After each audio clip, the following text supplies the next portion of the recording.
Pues no son los típicos.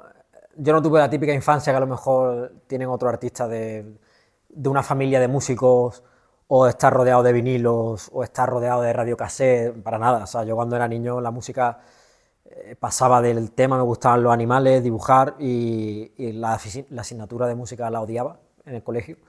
Pero sí recuerdo cuando escuché por primera vez un tema de electrónica que yo dije, ¡buah! ¿Qué es esto?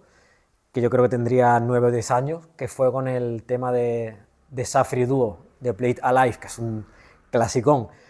Pues yo me acuerdo que yo escuchaba esa canción y siendo un niño o sea, me generaba algo que dije, ¡buah! Esto es increíble. Pero bueno, lo seguía teniendo ahí como un poco aparcado. Luego ya en mi adolescencia yo escuchaba de todo tipo de música, pero sí me llamaba mucho la atención pues la electrónica, lo que era Fede Legrand, David Guetta, Tiesto, cuando hacía buena música, no lo que hace ahora.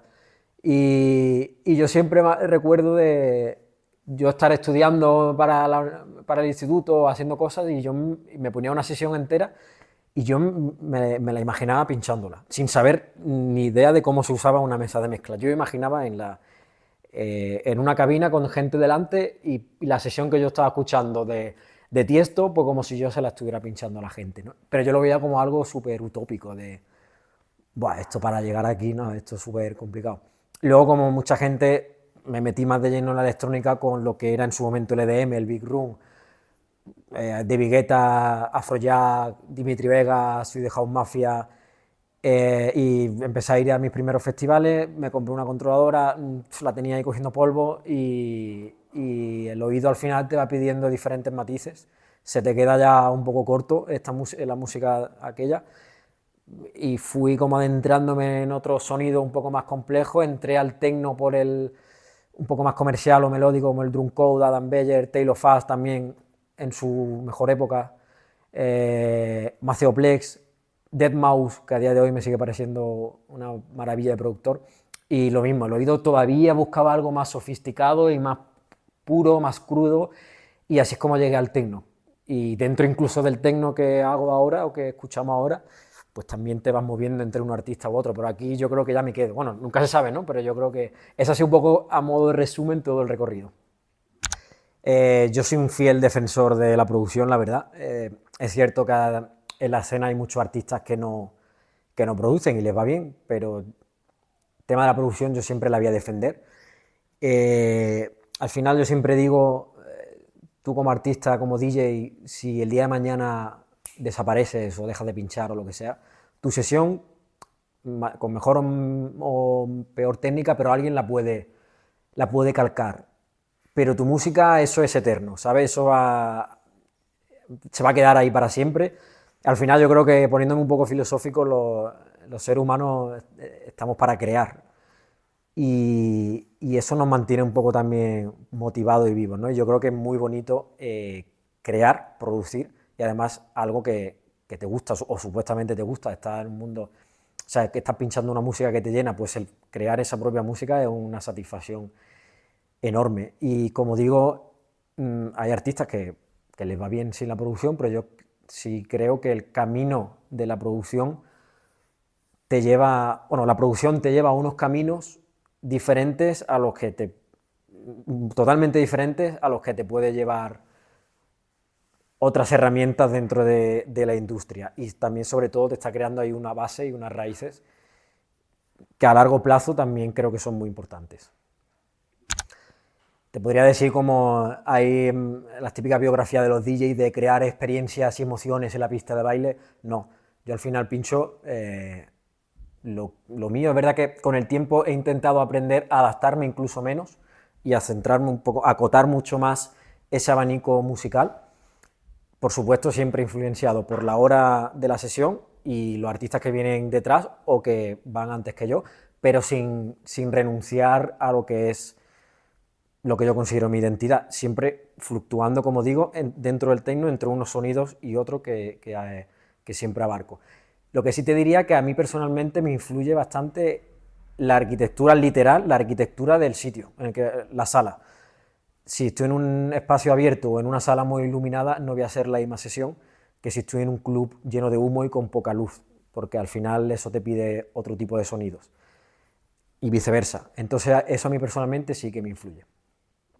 A la hora de pinchar es un poco más fácil que a la hora de producir, pero para pinchar yo me fijo mucho en Dax J y en Ben Clock porque me gusta mucho cómo fluctúan o cómo cambian entre dos ritmos dentro de la sesión.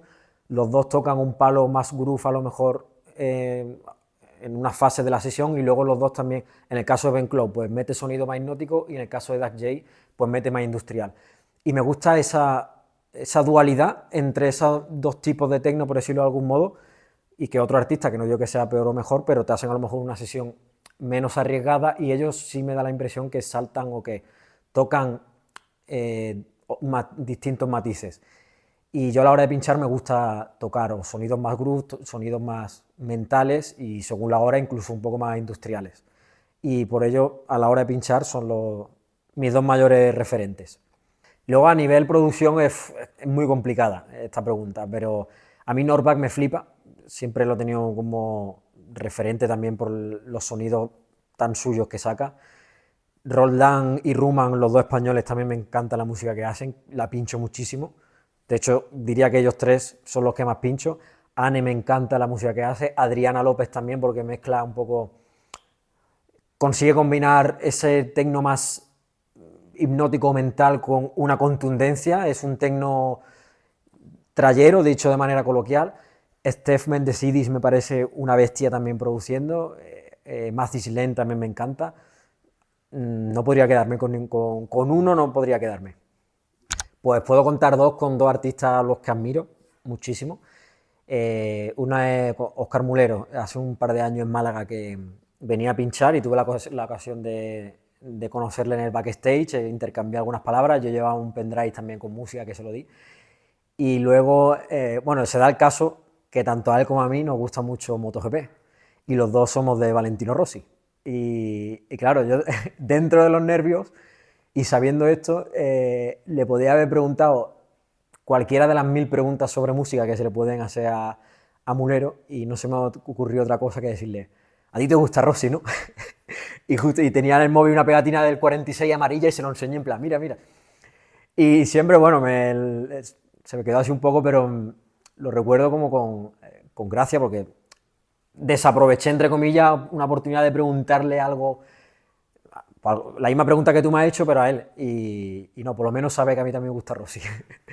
Y la otra, bueno, fue como digo, Dax J, para mí es, que a nivel producción no lo he mencionado, pero también me encanta como artista, como DJ y como artista, y además también pinché una vez con él, tuve la oportunidad de compartir cabina con él y hablar con él, y ya el tener esos momentos de conversación con alguien al que admira y que te corresponda y que haya una conversación de colegueo, me lo guardo para mí e incluso además a los pocos días subí una foto con él a Instagram, le hice una captura a la publicación y la subió en la historia y me mencionó encima, ¿no? Entonces siempre guardo muy buen recuerdo de aquel día.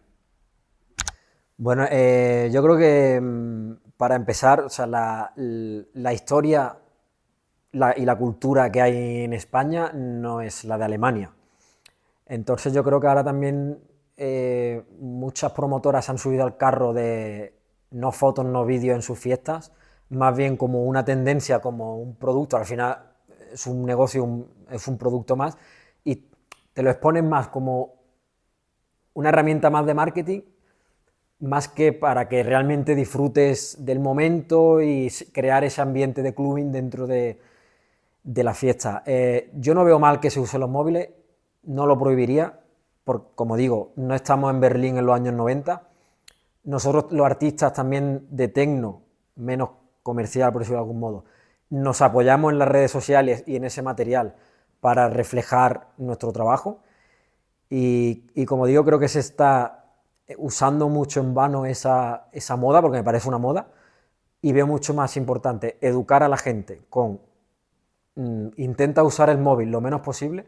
Lo que sí prohibiría es el uso del flash, el flash prohibido. A ver, puedes tener un desliz, pero ser mucho más estricto en ese aspecto y habría que abrir también el melón, que ya se está viendo un poco en redes, de hablar en la pista.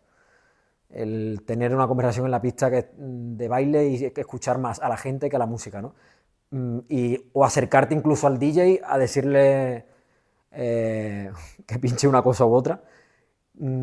Eso, bueno, es gente que yo creo que todavía le falta un poco de recorrido en ese aspecto. Se puede tener esa paciencia, pero sí veo mucho más importante educar en educar en el uso de los móviles más que en directamente prohibir el tema de fotos y vídeos.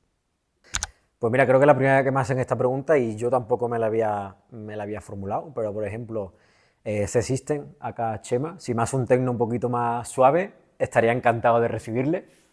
Encantado yo también. Queda aquí, queda reflejado. O sea. Y luego como uno de los que he mencionado antes, por ejemplo, Roldan y Ruman, me encanta la música que hacen. No se lo he dicho, hablo con ellos, pero no se lo he comentado, así que aprovecharé la ocasión para escribirles. Y bueno, seguro que hay muchísimos más artistas que ahora mismo no me vienen a la cabeza. Pues la verdad, sinceramente, que gran parte de mis temas son un poco, por llamarlo de alguna manera, accidentales, pero en el sentido que a lo mejor yo empiezo con una idea, intento hacer un tema más nítido, más groovy y tal, y al final es como la cabra tira para el monte, como se suele decir, ¿no? Y me acaban saliendo sonidos más crudos o más contundentes, o al revés, a veces intento hacer un tema más crudo y me salen sonidos un poco más dub o melódico, que yo creo también que viene un poco de la influencia de lo que yo escuchaba al principio, cuando empecé a escuchar electrónica, que eran temas con mucha pegada, temas también con melodía y esa epicidad, digamos, esa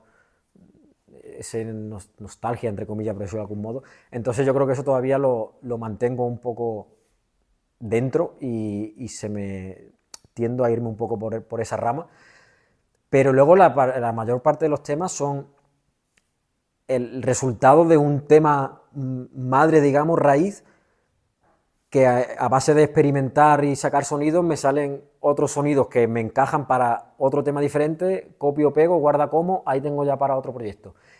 Y como digo, pocas veces digo, valga la redundancia, voy a sacar este sonido. Me pongo a trastear y al final yo creo que en la producción es muy importante escuchar mucha música, conocer mucha música, entonces tú tienes una base de datos en la mente de sonidos, sabes lo que te gusta, lo que funciona, lo que no, y cuando vas saliendo esos sonidos, aunque no sepas cierta teoría musical, tú sabes si ese sonido puede funcionar y ya tiras por ahí. Y un poco, la verdad que me dejo llevar y, como digo, de manera libre o accidental. Eso es muy difícil porque eso es como si literalmente tuvieran muchos hijos y cuál es tu hijo favorito, ¿no? Con uno solo no me podría quedar. Sí puedo decir varios que supusieron un punto de decir un escalón, ¿sabes? El primero de ellos fue Brutalism, de hecho en el sello MFM de aquí nuestro amigo Chema.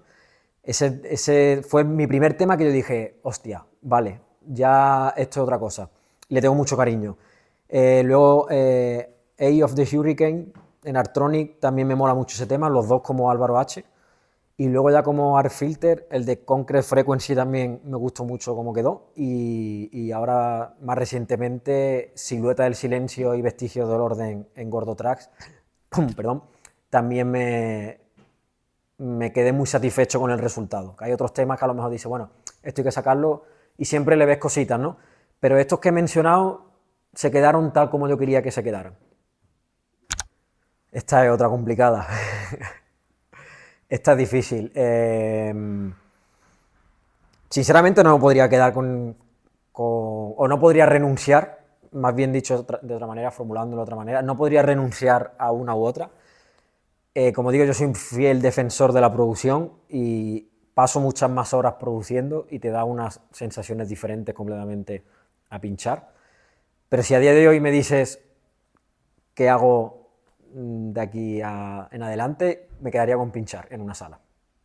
El cambio de Álvaro H. Art Filter era algo que venía madurando de mucho tiempo atrás, porque cuando yo empecé a pinchar no sabía dónde me iba a llevar y me puse pues mi apellido Hidalgo, pues Álvaro H. y a volar. Y ya como que lo dejé y seguía pinchando y me dejé el nombre, ya me quedé con Álvaro H., no se me ocurría nada nuevo, le daba vuelta, no se me ocurría nada que me convenciera, digo, bueno, pues Álvaro H. Y ya llegó un punto el año pasado que dije, quiero un cambio por muchos motivos. Primero, para que estuviera en consonancia con Artronic, que ya existía, para que estuviera también en consonancia con mi imagen o mi idea artística, que viene de la mano de Artronic, y luego también, sinceramente, para que sonara más a techno, porque Álvaro H, tú buscabas artistas DJ que se llamaran Álvaro y había 20.000, y la mayoría eran de tech house o de reggaetón, y dije, yo me quiero desvincular un poco de esta imagen, me gusta mi nombre, pero me quiero desvincular de esta imagen, y después de un proceso muy largo, pues llegué a lo que es Arc Filter, que por un lado tiene el prefijo de Arc, de arquitectura, que además viene vinculado directamente a Artronic, y Filter, porque creo que los filtros son algo, es una palabra, quien esté metido en el techno sabe lo que es.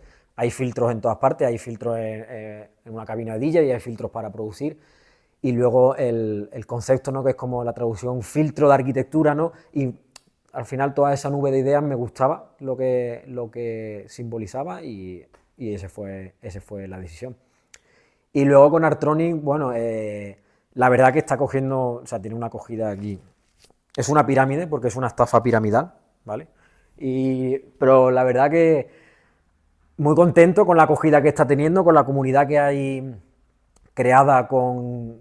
De hecho, vendo más camisetas que música, voy a tener que hablar con Zara para que me haga una línea de ropa. Pero no, muy agradecido con el apoyo que recibe la marca de Artronic, el apoyo que me está brindando la gente, y a seguir adelante con esta idea, que al final, como sabéis, Artronic no es solo un sello de música, al final representa un poco una divulgación cultural, ¿no?, con el tema de los vídeos, arquitectura, música, es como una imagen de arquitectura y tecno, es un concepto cultural más que un sello musical, y seguir adelante con esta propuesta hasta donde llegue. Bueno, yo creo que en cualquier disciplina artística y sobre todo a nivel musical, ya seas cantante, DJ o lo que sea, pero ciñéndonos a lo nuestro, yo creo que son 4 patas, que es la música, por supuesto, el marketing, los contactos y la salud mental, o sea, tu estado anímico, tu actitud, llamémoslo como queramos. Creo que esos son los 4 pilares de poder tener una carrera prolífera, ¿no? Y claro, yo personalmente tengo mi psicóloga, que hablamos de todo, pero por supuesto la música es uno de los temas principales, porque cuando tú ya lo que empieza como un hobby, se transforma en algo más serio, más profesional, que ya lo consideras como algo, no me sale la palabra, siquiera aquí cortas, cuando un hobby se transforma en algo más serio, que te lo tomas de manera más profesional, con un proyecto más a largo plazo, y se convierte casi en un trabajo, o sin el casi, se convierte en un trabajo, pues ya entran en juego presión, ansiedad, expectativas, y todo eso hay que saber gestionarlo, porque cuando es un hobby te da igual. Y también hay que saber no olvidar de dónde venimos, de que es un hobby, no olvidarse de disfrutar. Es verdad que la figura del DJ siempre tienes mucha gente delante, pero es una carrera muy solitaria, en cierto modo, pasan muchas horas solo, incluso en los bolos, al ir y venir, hay muchos momentos de soledad. En la cabina, incluso aunque estés rodeado, tenga a 600 personas delante, estás tú solo y tienes tus pensamientos ahí solo. El gestionar también las montañas rusas emocionales, como digo, las expectativas, y yo creo que es primordial. Igual que hay que invertir en música, en producir, creo que hay que invertir, si lo necesita, que a lo mejor hay personas que lo llevan de lujo y sin problema, pero creo que es importante porque también son muchas horas de fiesta, viajando, durmiendo poco, cambios de horas, o sea, acostándote tarde, entonces creo que también eso es importante. La salud, por supuesto, en todas las disciplinas es importante cuidarlas. Bueno, esto la verdad que da para un debate entero de 1 hora, no solo para una pregunta, pero bueno, voy a intentar reducirlo. Yo puedo hablar como malagueño, pero creo que se puede trasladar a toda España. Evidentemente, Madrid y Barcelona, la escena es mucho mayor, pero creo que es similar un poco el movimiento. Yo intento ser positivo, creo que se está siendo un poco catastrofista, que es verdad que el tecno es un negocio, por mucho que no lo vendan como cultura y familia y todo Mr. Wonderful y unidad, todas las promotoras son un negocio, todas las salas son un negocio y van a buscar su beneficio y que no es todo tan bonito como lo pintan, pero que al margen de eso, si nos centramos en nuestro tecno más underground, que no hay nada underground, pero bueno, para catalogarlo, no nos podemos comparar con otras ligas, con otras tendencias, como puede ser el hard dance, el hard techno, el tech house hace unos años, porque son, como digo, otros caminos, otras tendencias que no hay que compararse con ellas porque no tiene sentido. Y sí es verdad que este techno se ve un poco influenciado, salpicado de la gente que se monta al tren. Las otras tendencias al final son una puerta de entrada, como comentaba yo antes. Hay chavales que entran por el hard techno y cuando se harten en el hard techno van a saltar a otras capas que ahí es donde estamos nosotros. Y es importante estar activos, por supuesto, para recibirles y darles la mayor calidad de música posible. Como digo, creo que el techno actual, underground, se está enriqueciendo un poco de todo el boom que está viendo de la electrónica aquí en España. Estoy viendo alrededor de España artistas como son Oscar Mulero, Jeff Mills, Ben Clock, DVS One, pinchando por toda España. Creo que se está viendo beneficiado. Pero repito, creo que hay que ser conscientes también de hasta dónde llega este techno. No se puede pretender llegar al mismo número de público que los otros géneros, porque España no es Alemania ni es Holanda, y hay que centrarse un poco en la liga en la que estamos.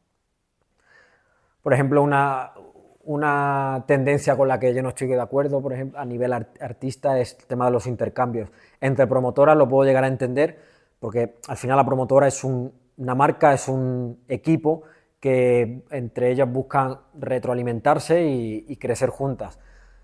Pero entre artistas es algo con lo que no estoy de acuerdo. Si yo contacto con una promotora, con una sala para pinchar, yo quiero que a mí me contraten porque les gusta mi música y porque el público que va a ir a esa sala les gusta la música que yo pincho, no para que yo luego te lleve a otro lado, ¿no? Ese intercambio es algo que se ve hoy en día en muchos sitios y algo, la verdad, que con lo que no estoy de acuerdo y no sé si eso es realmente una manera enriquecedora o sana de crecer en la escena.